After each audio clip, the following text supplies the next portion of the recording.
là cá nhân trong những chủng là gì cái trang trong xa mà mọi người trả lời nhau tôi còn cụ nó cụ yon dễ xong state representative nhớ cho là con cho sang bị lúc nó cũng mua bấy từ khoa神经tôn cho cụ sĩ thẳng zu cái sai trang nào chứ cụ tao chờ bằng cụ hàng Terry Tall hát trong bì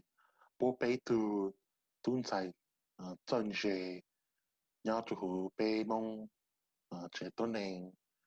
bố cụ giờ cụ tao ổn nụ dù ở tên nào thế chứ làm mấy sinh bao dù cảm ơn ha cảm ơn Democrat ha bao dù Joe Biden ha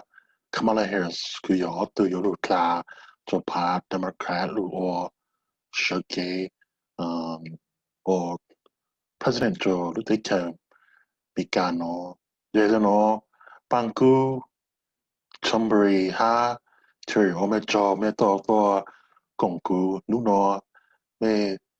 thảm những chuyện mấy thứ keng nhớ trong ít trong là gì cái tin trong mong cũng luôn bị trong anh chị hay giờ bằng cứu hàng nó nó của trong xã hiện tại mấy tuần trước bị suy thẳng ha suy còn từ ít có thể chính trong nó giờ chú kể một bóng bá ha bị một bóng bá trong này từ chúng ta hiện tại cũng sáng cho trong chế giờ cũng ít tu nó như chế xuân của tuần trước bị suy thẳng ha mà của trong xã hiện nay ở trong chế Dini cha cho lên số tu và chọn tạo nên của họ tỷ là công bị nên nó nhớ đến nó theo cho人杰个của họตัว một cái conversation 那叫了 một đời bị cho nênจะสิcủa họ tạo thả nhớ đến nó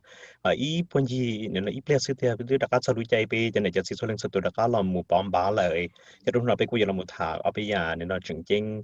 chia sẻ cho nóเขา election này và chọn tạo nên của họตัวเจอbịตัวที่bịเขาตัว một conversation 那叫了một bát sơ để bị cho nênจะสิcho lên số tu nhớ đến và đã chỉ theo trong shareตัวcủa nên nhớ đến nó đấy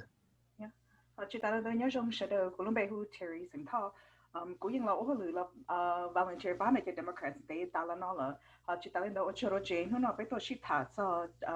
cái một bọn ba đó đã chơi đã sai nó chỉ Joe Biden nó Kamala Harris nó ấp từ giờ lên từ cũng muốn ít xa chỉ tao bao cũng muốn ít xa cho họ được bao nhiêu bao dùng ha tất nhiên là để mấy bé từ có mấy giờ bé từ chỉ giờ tôi nghĩ là应该叫那叫我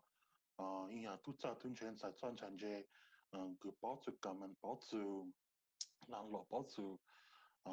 给 politics 没是他们这些有那Joe Biden 好像领导Kamala Harris 呢你还有领导不叫losing 我还用来讲在某类讲的current administration 但是呢Okay, so che phim tao mới tôi bảo của Joe Biden nhà ít tu nên nãy này thì bố dùng nữa nhá họ lú là Pennsylvania, and then thầu nếu mà bé xong nữa thì bông chú cả bố họ chỉ một chỗ lú là khu Delaware, so nếu yên lú tu actually Delaware còn nếu yên xa ta thầu nên nãy này chỉ ha nếu bố giờ bố tu chú lú là Pennsylvania. Now Joe Biden này tôi nói chuyện nãy này thì bố chỉ muốn nhà của bố chính chính tu nó bố giờ Catholic đó, so nãy này thì bố chính chính tu ha nếu chỉ mà bố một tuần tao cho chỉ người nhau một chỉ nhiều ha thế nên bố ha thế cousin viên cháu bố nhau học bố có family, so bố giờ ít có family với bao shit luôn á.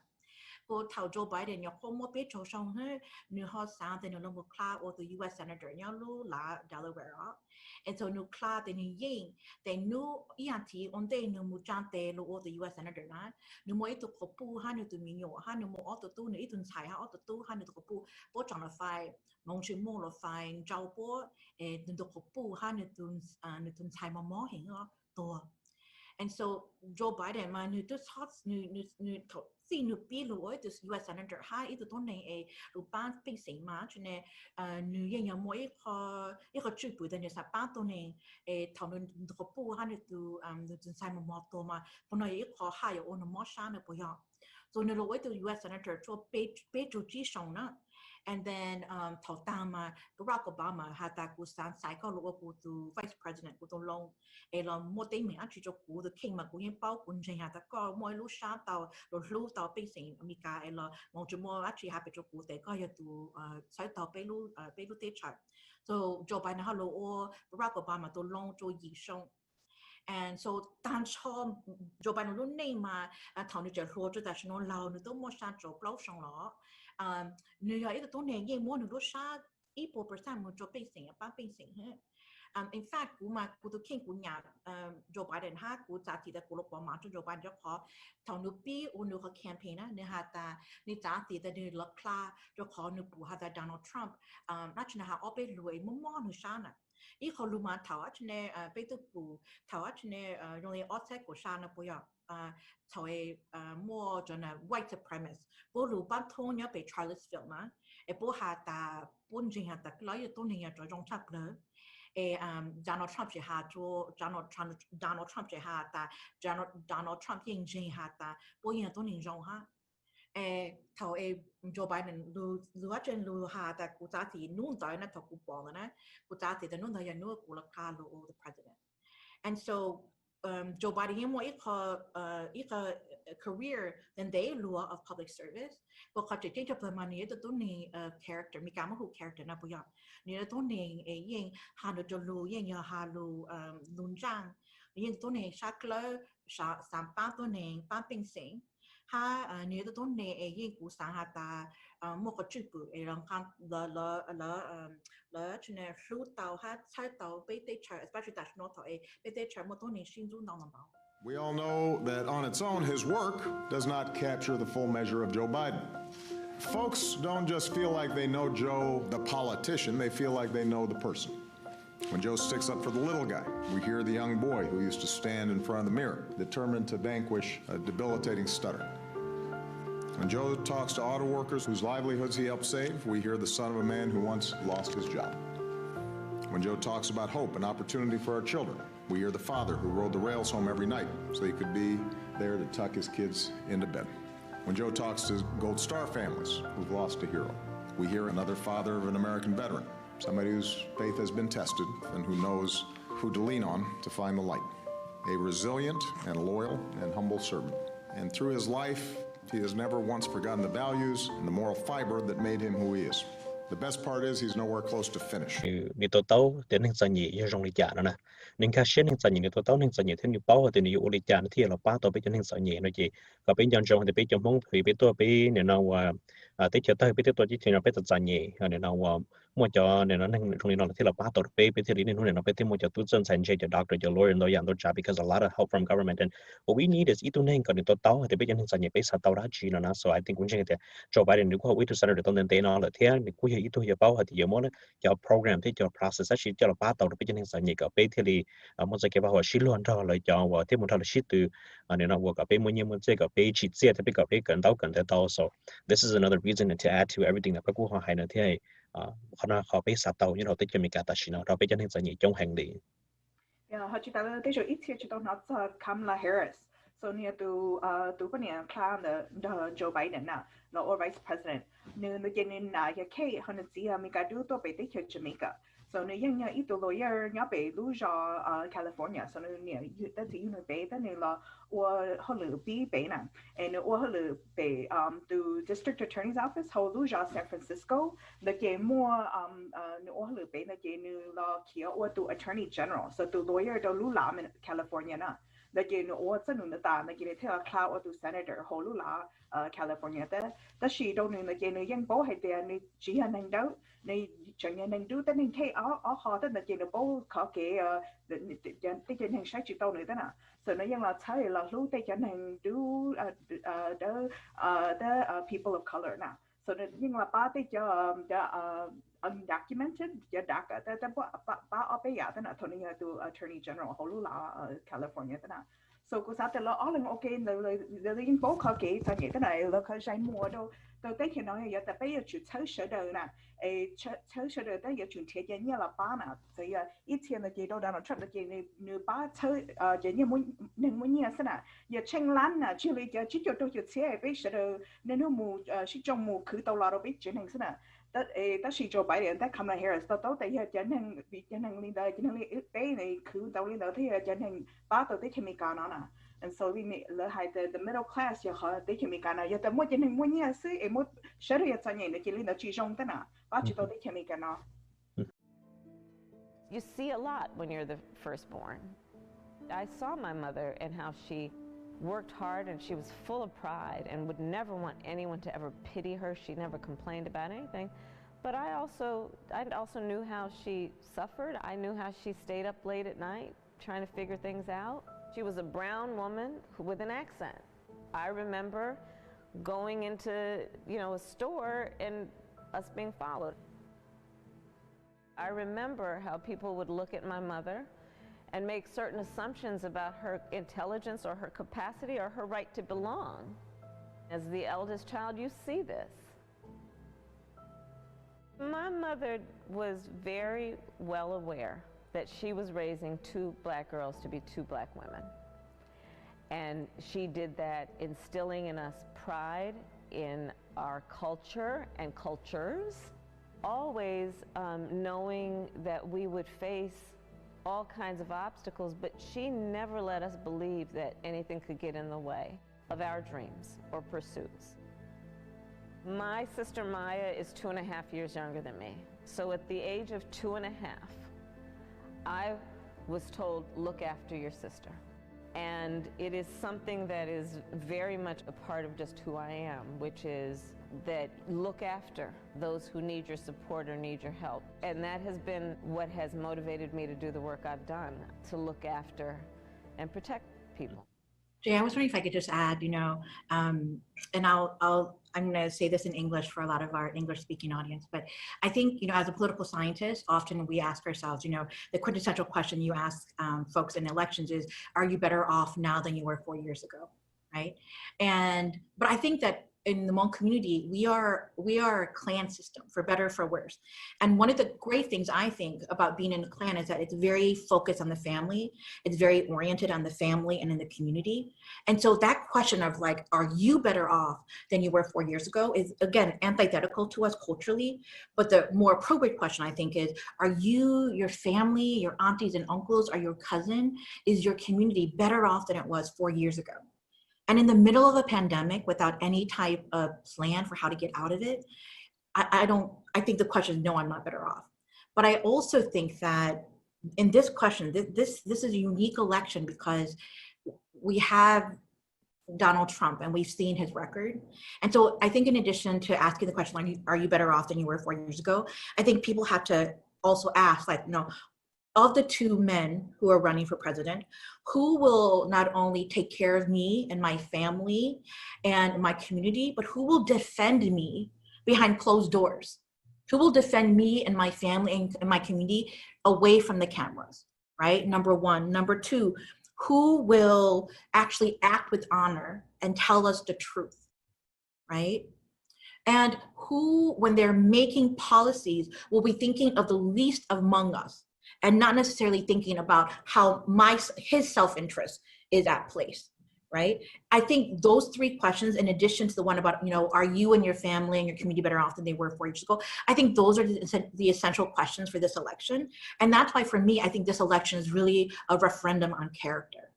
And for all 4 of those questions, for me, it's resounding Joe Biden.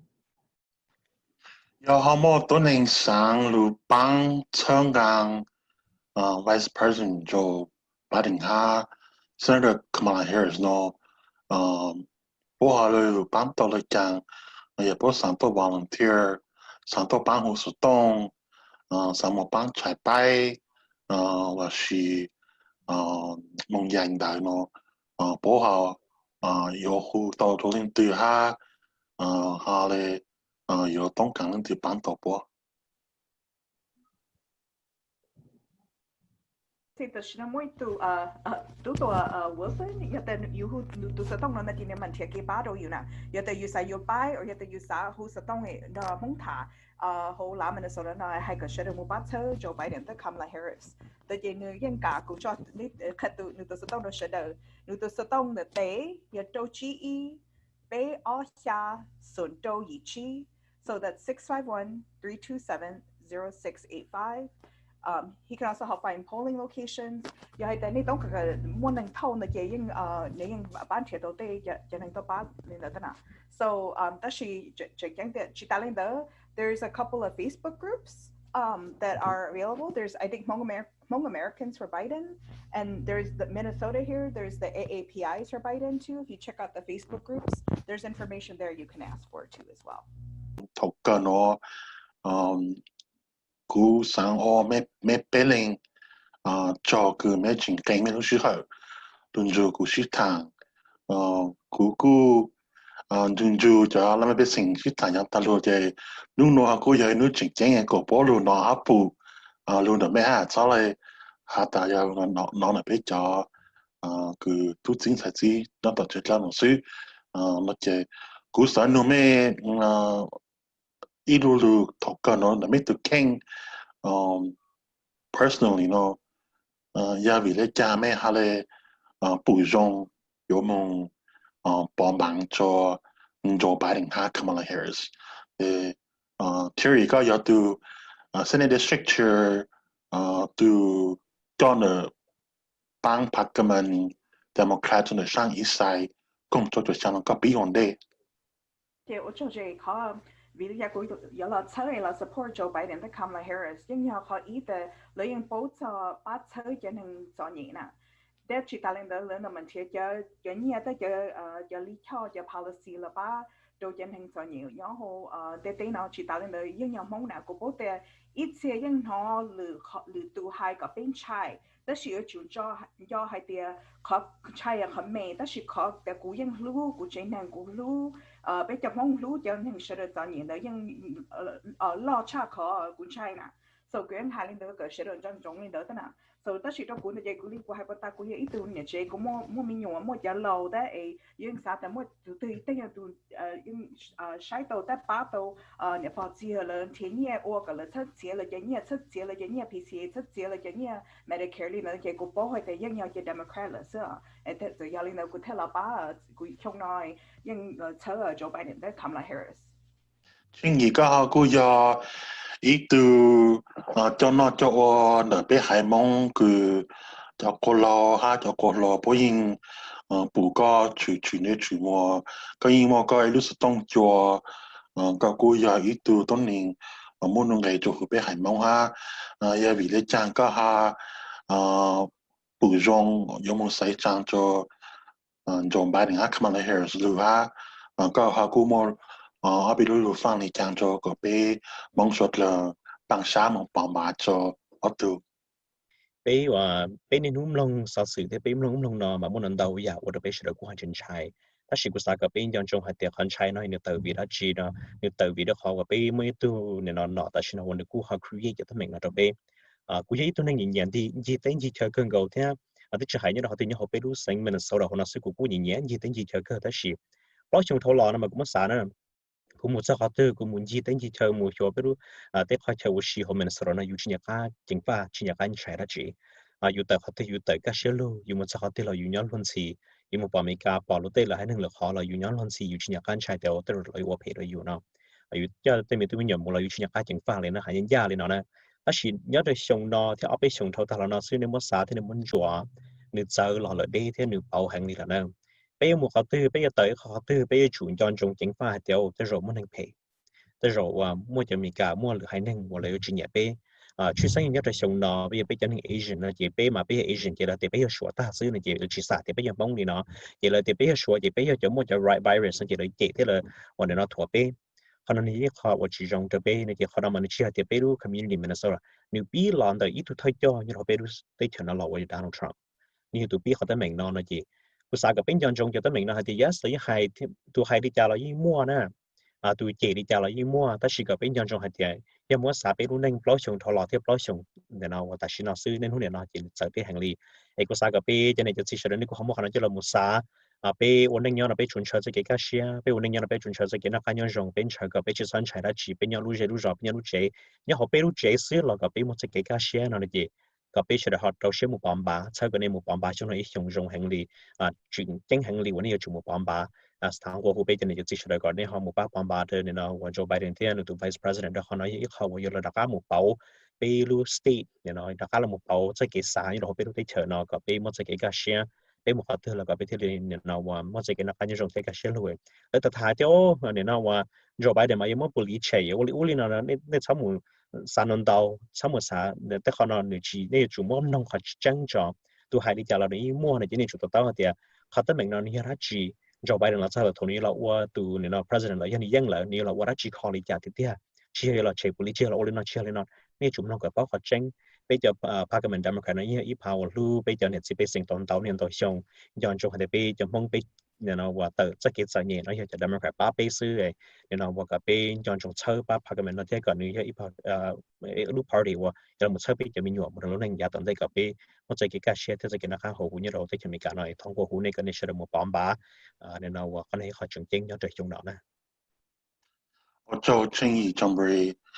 帮กูก็กู要กู一对样下个กู到我一样高中就被海多年比如说กู冇得插包กู冇得插起包one of the reasons why กูขา我爸爸ก็發咗vì กู冇高一對樣我都高到路波一出嘅個pathway 就比較亂啦 and so for the Kuchipo, I'm pretty sure everybody knows who Pakuing is, but so Jana just see Kuchipo to Panku Hanaje, Panku ya itun,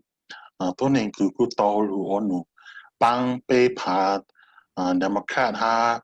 Lu Bang Bay Jatun Salo, Lu Pla or no or Chu, Yang Talu Hata Shinola, Nigu Toy Tolu, Gumo, Mengma, and Jang. Lu Tika New York Toshi nhà bang cô có sự lưu thang mình chỉ là ta giờ lấy trang có hai bữa trong有路赛场做办啊Kamala Harris上访来讲做角落个那努努不清知道 make 不好 decision 个不我来讲不出来有冇啥律师做办我找呢，咪都我找个下着路上去做股个都要一直都呢太涨的路上呢就是找着山哈，但错路上面的所有供应包括大个我一度拿住沙了个啥办变成黑，因为大个都被美国个股都不个可 spirit 同埋那不要 ，so 我找着个着路，哈啊，但他们古山的 turmeric 哈，贴都下着路着这路都。1% 都要了นะยังยอหาตาไปรู้ไปเจเนไปรู้เป็นสิ่งแต่ชโนกูตุคิงกูหาโมปอมานโจไบเดนให้ยังยอเลยทรัมป์บริหารนะแต่ชโนมวยตัวหนึ่งกล้าซูตัวหนึ่งกลัวเขานะเราอยู่มองอยู่เมย์อยู่กลัวเพราะยังจุดเคนนะตัวอยู่จุดกล้านะคนเรายังสายfrom เปล่าช่องตานะยังยอกูมวยอีกคนจีกูสร้างหาให้ก็ไม่จังสิกูหาให้ก็กูละหาเขาลุมิกายจะโหนะ So in addition to what Terry and Chambray said, one of my key desires to vote for Joe Biden and Kamala Harris is because I want to preserve our democracy. And I know that sounds hyperbolic. It sounds really maybe even egotistical, like I'm going to save, but I really believe that our country is at an inflection point, right? So inflection points are like you're traveling here, and if there's nothing to stop it, it's going to go a certain way. And Chambray and Terry said it so succinctly. We are moving more and more toward a polarized country where racial animus are exacerbated. We are moving more and more toward a culture and a sense of governance where it's like kill or be killed, right? Where there's no sense of community, there's no sense of those who are poor, there's no sense of those who need medical assistance or need support in our community. The most disenfranchised and marginalized us are just thrown away. And so we have to stop that trajectory, right? There's just an inflection point. And I also want to say that as a political scientist, I studied political science. I did my master's in political psychology and political science. And we always talk about the preservation of democracy is really innate in the institutions and in the norms.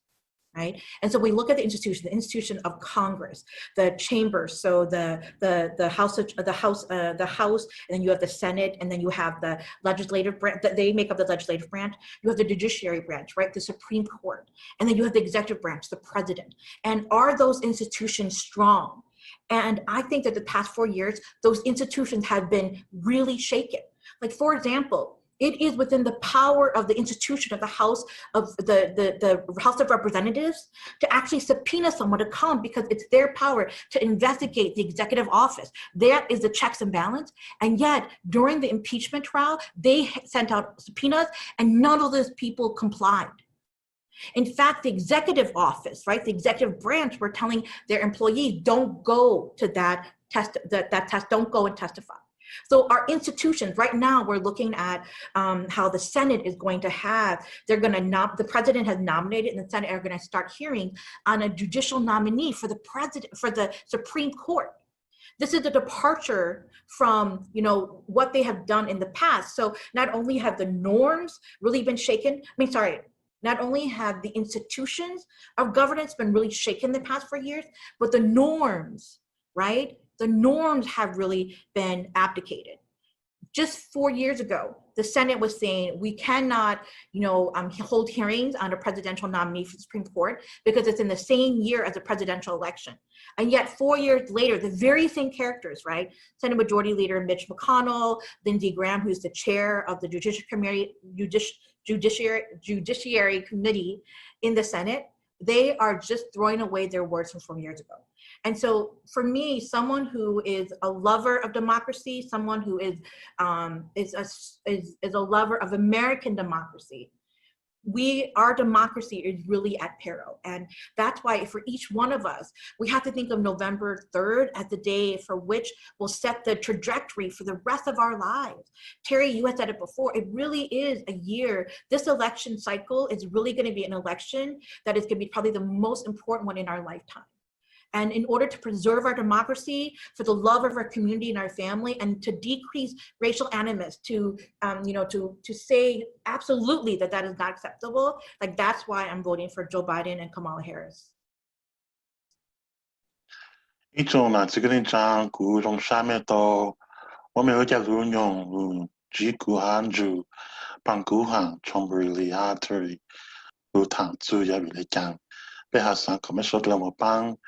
Sai chang bomba cho Joe Biden ha Kamala Harris or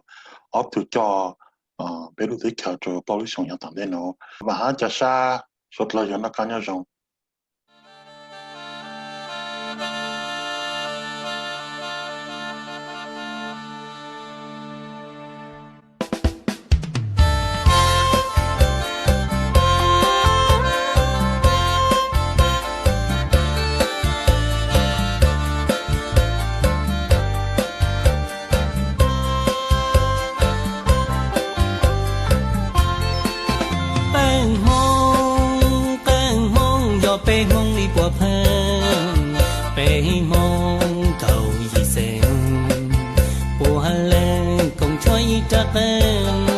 vì bể mong